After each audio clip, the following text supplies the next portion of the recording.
Welcome back to Science Online class for the class 6, and this is the subject Science, and we are discussing the chapter number 4, that is sorting the materials into groups. Sorting कहने का मतलब होता है बेटा sort out करना. Suppose I have given something, ठीक है, and I have told you sort out the correct things from the damaged things. ठीक है, for example I have given the some apples. ठीक है, मैंने आपको कुछ एप्पल्स दे दिए, some sample of the fruits I have given and I have told you to separate out the good one from the damaged ones. तो आप क्या करोगे, देखोगे, ऑब्जर्व करोगे. Suppose you purchase the vegetables also. At that time what we generally do, हम लोग क्या करते हैं, सब्जियों को जब परचेज करते हैं, actually we watch them, we observe them carefully. हम उनको केयरफुली ऑब्जर्वेशन में लेते हैं. Either it is good, either it is correct, और हर तरीके से सेटिस्फाई होने के बाद actually we sort out the vegetables. Why? Because we spend money. ठीक है, हम लोग कोई भी चीज जब खरीदते हैं, so actually we spend money. Then only we buy some of the things from the shopkeeper, and that is the reason हम लोग बहुत ही सोच समझ करके, जांच परख करके चीजों को लेते हैं. Same like that when we purchase the vegetables, so at that time we take more time. जब भी हम लोग फ्रूट्स को परचेस करते हैं, तो उस टाइम पे और अच्छे से ऑब्जर्व करते हैं. पता है बेटा why? Because the cost of the fruits are always higher than the vegetables. Vegetables तो 20 रुपए किलो, 30 रुपए किलो, 40 रुपीज केजी ऐसा मिलता है, लेकिन जो फ्रूट्स होते हैं generally there cost is always 70 rupees KG, 80 rupees per KG, 90 rupees per KG और 100 रुपी पर केजी तक भी वेरी करता है. It depends upon the availability of the fruits. और ये सारी की सारी जो चीजें होती हैं वो अवेलेबिलिटी ऑफ फ्रूट्स पे डिपेंड करती है कि वो उस टाइम पे कितना कॉस्टली होने वाला है. Otherwise it will become the what we can say cheaper for us. उसका कॉस्ट लो होने वाला है, हाई होने वाला है. All the things depends upon the availability of the things. ये सारी की सारी चीजें availability of the things पे डिपेंड करती है. Same thing you can see when you go to the market. अगर आप मार्केट में भी जाते हैं बेटा, so you see that sometimes the हो सकता है कल आप गए होंगे, yesterday the cost of tomatoes was 40 rupees per kg, but today the cost of tomatoes is 30 rupees per kg, or you may sometimes see 20 rupees per kg. तो ये cost का वेरिएशन लगातार चलता ही रहता है. चीजें लगातार वेरी होते रहती हैं, चेंज होते रहती हैं. ठीक है ना. और ये सारी की सारी चीजें अवेलेबिलिटी पे डिपेंड करती है, उपलब्धता पे, कि वो चीजें आज मार्केट में ज्यादा आई हैं तो उसका कॉस्ट लो हो जाएगा. And suppose it is in the shortage, अगर वो कम मात्रा में है, कॉस्ट हाई हो जाएगा. सो ये सारी चीजें तो अपने को पता है. Right now see we were discussing about the properties of the materials. हमने ये बात पता किया कि all the objects are made by the materials. जितने भी ऑब्जेक्ट्स होते हैं वो सभी मटेरियल से बने होते हैं. मटेरियल में भी either would, plastic, iron, some of the metals like iron, aluminium, copper, gold, silver, कुछ भी हो सकता है. So material वो होता है by which the object is made of, जिससे ऑब्जेक्ट बना होता है. अब इसके बाद हम लोगों ने ये बातें करी कि how we can sort out the objects को किस तरीके से ग्रुप में डिवाइड किया जा सकता है. So if we want to divide the objects into the groups, so first we should go for the properties of the material. मतलब जब तक हम लोग किसी मटेरियल्स के प्रॉपर्टी को अच्छे से स्टडी आउट नहीं कर लेते हैं, till then we can't sort out the objects. हम लोग ऑब्जेक्ट्स को सॉर्ट आउट नहीं कर पाते हैं. So one by one we have seen so many different properties of the object. हम लोगों ने बहुत सारी प्रॉपर्टीज ऑफ द ऑब्जेक्ट के बारे में डिटेल में स्टडी करी. First we have seen hardness. हम लोगों ने हार्डनेस के बारे में बात करी. Some materials are hard in nature, some materials are soft in nature. और पता कैसे करते हैं कि हार्ड है कि सॉफ्ट है? we try to compress them with the help of the hand. हम लोग हैंड को कंप्रेस करके देखते हैं, दबा करके देखते हैं।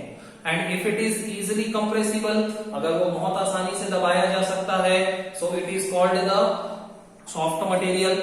And if it is if it is difficult to compress, और अगर उसको कंप्रेस करना, दबाना डिफिकल्ट पड़ता है, so we say that these are the hard objects. So hardness के हिसाब से objects can be grouped, objects को ग्रुप में डिवाइड किया जा सकता है। उसी तरीके से हमने मैग्नेटिक, नॉन मैग्नेटिक के बारे में बात करा। Some objects are magnetic in nature, some objects are non magnetic in nature. What do you mean by magnetic, beta? So the objects which are attracted towards the magnet, the objects which are attracted towards the magnet, ऐसे बहुत सारे objects होते हैं जो magnet की तरफ attract होते हैं। So these all the materials, these all the objects are called the magnetic objects। ऐसे सभी ऑब्जेक्ट्स को मैग्नेटिक ऑब्जेक्ट्स कहा जाता है। Rather than all the objects which are not attracted by the magnet, ऐसे बहुत सारे ऑब्जेक्ट्स हो सकते हैं which are never attracted towards the magnet, जो मैग्नेट की तरफ अट्रैक्ट नहीं होते। So these are called the non-magnetic objects या non-magnetic substances कह सकते हैं आप। और कंक्लूजन ये निकलता है कि objects can be also grouped according to their magnetic nature। ठीक है, objects can be also grouped according to their magnetic nature. Magnetic nature के हिसाब से भी ऑब्जेक्ट्स की ग्रुपिंग की जा सकती है, उनको ग्रुप में डिवाइड किया जा सकता है। थर्ड प्रॉपर्टी अपन ने बात करी थी सॉल्युबल और insoluble. So soluble means what? The objects which are dissolved in the water easily, completely. ऐसे बहुत सारे ऑब्जेक्ट्स होते हैं बेटा which are dissolved in the water, जो कि पानी में घुलनशील होते हैं, घुल मिल जाते हैं इजीली, बहुत ही आसानी से, कंप्लीटली, पूरी तरीके से। So these are called the soluble objects. And apart from that some objects are also there which exist in the nature which does not dissolve in the water completely। बहुत सारे objects ऐसे हो सकते हैं जो कि वाटर में dissolve होते ही नहीं है, like sand, like bricks, like chalk powder। So these all the objects are called the what? Insoluble objects। इनको insoluble objects कहा जाता है, न घुलने वाले objects कहा जाता है। ओके, सो कंक्लूजन क्या निकला? Objects can be also grouped according to their solubility. Solubility को हिंदी में क्या बोलते हैं? घुलनशीलता। मतलब ऑब्जेक्ट्स को आइदर दे आर सॉल्युबल, क्या वो सॉल्युबल हैं, either they are not soluble, क्या वो सॉल्युबल नहीं है, इसके हिसाब से भी ग्रुप में डिवाइड कर सकते हैं, किया जा सकता है। Next we have talked about the transparency. हमने ट्रांसपेरेंसी के बारे में भी बात किया था बेटा। What do you mean by transparency? Ability to pass light through them. Ability to pass light through them एक एबिलिटी होती है, एक योग्यता होती है किसके पास? मटेरियल्स के पास, ऑब्जेक्ट्स के पास, कि either they allow the light to flow through them, कि क्या वे लाइट को अलाउ करते हैं अपने आप में से पास होना। आइदर दे डोंट अलाउ, क्या वो नहीं करते हैं। आइदर दे पार्शियली अलाउ, क्या वो आधे अधूरे रूप से अलाउ करते हैं। सो इसके हिसाब से भी there are the three categories of the object. Object की थ्री कैटेगरी पाई गई है। First is the transparent. Transparent materials वो होते हैं बेटा which completely allow the light to pass through them, जो पूरे तरीके से लाइट को अपने में से फ्लो कराना अलाउ करते हैं, फ्लो होना अलाउ करते हैं। एंड और उस केस में क्या होता है कि दे, ठीक है, so such objects are called the transparent objects. ऐसे ही ऑब्जेक्ट को ट्रांसपेरेंट ऑब्जेक्ट कहा जाता है। For example air, clean water, glass, some of the containers made from the plastic. ठीक है, दूसरा ट्रांसलूसेंट होता है the materials which partially allow the light to flow through them. ऐसे कुछ मटेरियल्स हो सकते हैं जो कि लाइट को कंप्लीटली रूप से तो नहीं, पूरी तरीके से तो नहीं, बट पार्शियली, आधे अधूरे रूप से they allow the light to pass through them, वो लाइट को अलाउ करते हैं कि हमारे में से तुम फ्लो हो जाओ. So such kind of the materials, such kind of the objects, these are called the translucent objects. Example, butter paper, oily paper, और उसको हमने एक और कौन सा पेपर बोला था, ट्रेसिंग पेपर. ठीक है, डस्टी एयर, एयर क्लीन नहीं है, डस्टी है, या dirty water. So this all are the example of the translucent object. उसी सीरीज में एक ओपेक ऑब्जेक्ट भी होता है, the object which does not allow any light to pass through them. ऐसे कुछ ऑब्जेक्ट्स होते हैं, इवन सो मेनी ऑब्जेक्ट्स होते हैं which never allow a single light to pass through them, जो अपने आप में से एक सिंगल लाइट को अलाउ नहीं करते कि पास हो. Okay, so such objects are called the opaque objects. For example cardboard, plastic, book. Okay, so many box, table, chair, piece of the wood. ठीक है, so this all are the example of the opaque objects. तो ये सारी चीजें अपन ने पढ़ी and finally conclusion क्या निकला, objects can be also grouped according to the transparency. Transparency के हिसाब से भी, ट्रांसपेरेंसी एक प्रॉपर्टी होती है मटेरियल की, उसके हिसाब से भी we can divide the objects, we can group the objects. हम लोग ऑब्जेक्ट्स को ग्रुप में डिवाइड कर सकते हैं, उनका ग्रुपिंग किया जा सकता है. Okay, so these all the things we have discussed so far, and after that finally we have reached towards the density. एक density क्या होता है बेटा? Density is also one of the property of the material. Density is also one of the another property of the material. Density भी materials की एक property होती है, एक गुण होता है, एक प्रकार की कैरेक्टरिस्टिक होती है, विशेषता होती है. अब इसको अच्छे से समझते हैं. What do you mean by density in Hindi? Hindi में आप डेंसिटी से क्या समझते हैं? इसको we call density in Hindi घनत्व. इसको बोला जाता है बेटा घनत्व. ठीक है, और घनत्व से हम लोग नॉर्मल मीनिंग में क्या समझते हैं कि किसी एक पर्टिकुलर प्लेस में how many number of things are located. एक जगह पे कितने सारे लोग हैं. जैसे आपने देखा होगा कुछ एरिया ऐसे होते हैं जैसे सिटीज में पॉपुलेशन बहुत ज्यादा होती है, बहुत सारे लोग एक छोटे से एरिया में रहते हैं, तो हम लोग बोलते हैं these are the denser area. यहाँ की डेंसिटी ज्यादा है ना. और गांव में देखना, डेजर्ट एरिया में देखना, तो बहुत दूर दूर में लोग रहते हैं. ठीक है, आसपास भी रहते हैं. So such area is known as the less denser. समझते हैं होता क्या है. यहाँ पे डेंसिटी का मतलब थोड़ा सा अलग है बेटा, पॉपुलेशन के केस में तो अलग होता है. डेंसिटी को समझो आप. Density of an object determines it will float or sink in the water. Shortcut में density of an object, किसी भी ऑब्जेक्ट की जो डेंसिटी होती है, डेंसिटी ऑफ एन ऑब्जेक्ट, किसी भी ऑब्जेक्ट की जो डेंसिटी होती है वो डिटरमाइन करती है. डिटरमाइन करना मतलब कैलकुलेट करना, गणना करना.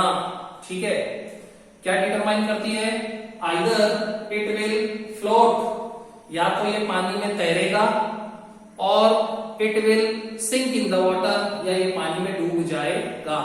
आइदर इट विल फ्लोट, या तो ये पानी में तैरेगा, either it will sink in the water, या तो पानी के अंदर डूब जाएगा. ठीक है, अब देखो next point, the objects whose density is more than the water. The objects whose density is more than the density of the water, they will float, they will sink. क्या बोला गया? The objects whose density, ऐसे बहुत सारे objects जिनकी density more than as compared to the density of the water. ऐसे बहुत सारे ऑब्जेक्ट्स हो सकते हैं जिनकी density more than the density of the water, water की डेंसिटी से ज्यादा है.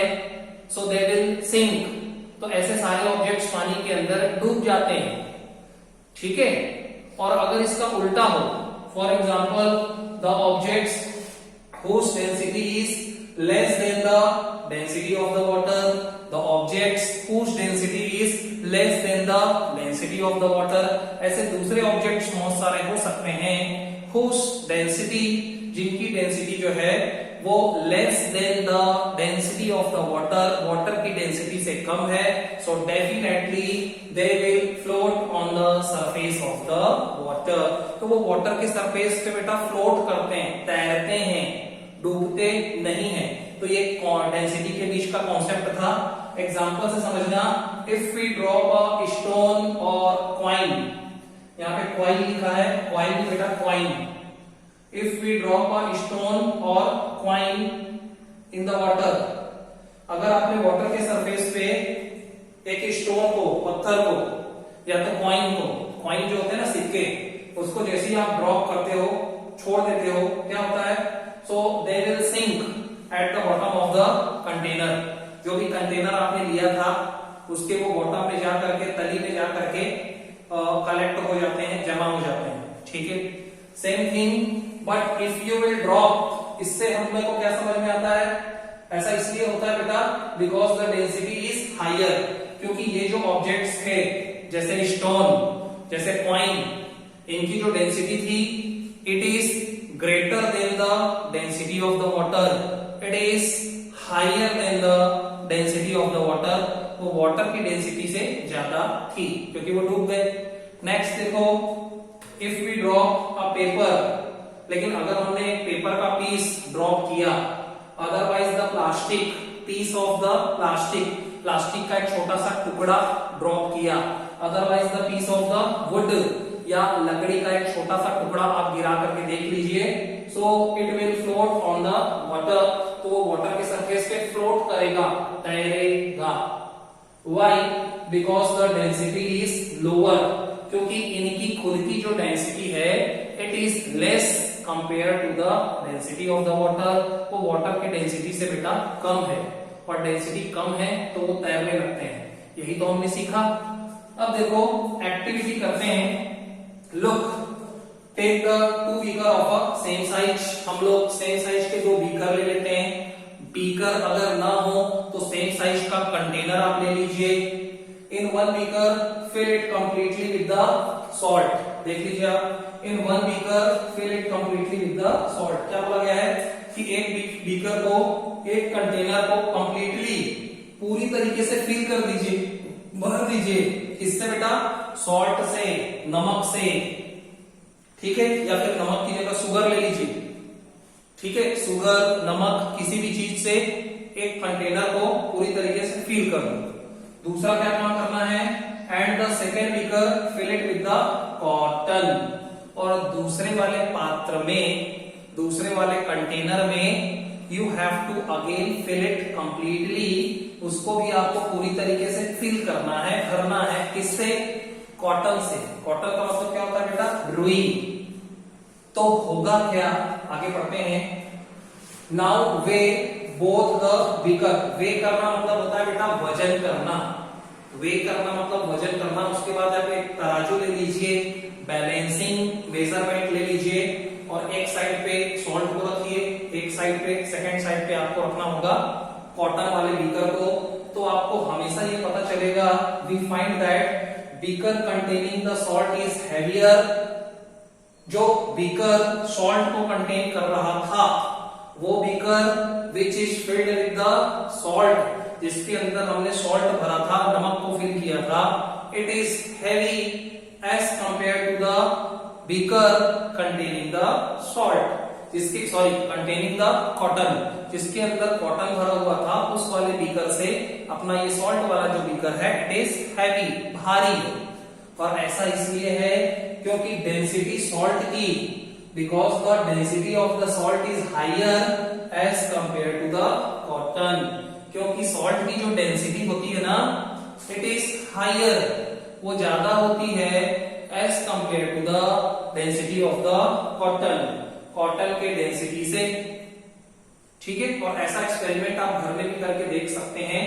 दोनों का सेम वेट है, 1 किलो कॉटन ले लेना, 1 किलो नमक ले लेना, 1 किलो कॉटन ले लेना, 1 केजी पोटैटो ले लेना, ठीक है। और कॉटन के साथ उसको आप वे करके देखना, तो आपको हमेशा पता चलेगा कि दोनों का वेट तो बराबर है, ये भी 1 केजी, ये भी 1 केजी, बट होगा ये कि 1 KG salt, sugar, potato, it is always, उसका उसका कांटा हमेशा वो नीचे रहेगा और कॉटन वाला ऊपर रहेगा। मतलब ये कि वेट तो सेम है, लेकिन पोटैटो या फिर शुगर या दूसरा जो ऑब्जेक्ट है उसकी डेंसिटी ज्यादा है बेटा as compare to the another object. अब नेक्स्ट में डेंसिटी का डेफिनेशन थोड़ा सा समझ लेते हैं। क्या होता है density? So density of an object is equal to the mass per unit volume. ये बहुत ही हाई फाई चीज हो गई आपके लिए, हायर क्लास में और समझना इसको। डेंसिटी ऑफ एन ऑब्जेक्ट, किसी भी ऑब्जेक्ट की जो डेंसिटी होती है क्या होती है? It is equal to the mass per unit volume. Mass per unit volume कहने का मतलब है एक वॉल्यूम में कितना मास, एक पर्टिकुलर वॉल्यूम के अंदर, 1 यूनिट वॉल्यूम के अंदर कितना द्रव्यमान किसी भी चीज का है, कितना मास किसी भी ऑब्जेक्ट का है, इस बात को डेंसिटी कहते हैं। फाइनली कंक्लूजन क्या निकला? Objects can be also grouped according to their densities. Again I am repeating, objects can be also grouped according to their densities. Objects को उनके डेंसिटी के हिसाब से भी ग्रुप्ड किया जा सकता है, ग्रुप में डिवाइड किया जा सकता है, उनका ग्रुप बनाया जा सकता है कि they are the higher, their density is high, so इनको एक तरफ रख लो, देयर डेंसिटी इज लो, तो उनको एक तरफ रख लो। Otherwise in form of the activity also you can understand this. You can collect so many objects that you will find inside your area, near around your area. आसपास आपको जितने भी ऑब्जेक्ट्स मिलते हैं उनको आप कलेक्ट करते जाइए। Either it is stone, either it is paper, either it is pencil, either it is plastic material, और बारी बारी से सबको डुबा डुबा करके देखिए और उससे आपको पता चलेगा कि हाँ ये डेंसर है, इसकी डेंसिटी ज्यादा है, और ये लो डेंसर है, इसकी डेंसिटी लो है, इसकी डेंसिटी हाई है, high density low density, high density low density. Okay, so this was the concept behind it. अब देखो बेटा, अब एक बात करते हैं, what do we mean by, what is the importance of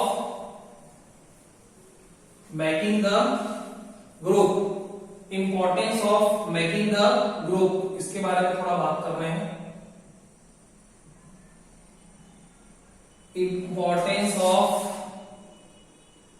making group मतलब क्या हुआ? इसका मतलब हम लोग ग्रुप क्यों बनाते हैं? What is the importance of making group? Group बनाने के पीछे क्या पर्पस छिपा होता है, क्या उद्देश्य छिपा होता है, क्यों बनाया जाता है ग्रुप? इस चीज को हम लोग ध्यान से समझेंगे, और पहले भी मैं आपको बता चुका हूं वैसे। So that particular topic we will take in the next lecture. Till then all the best, thank you so much.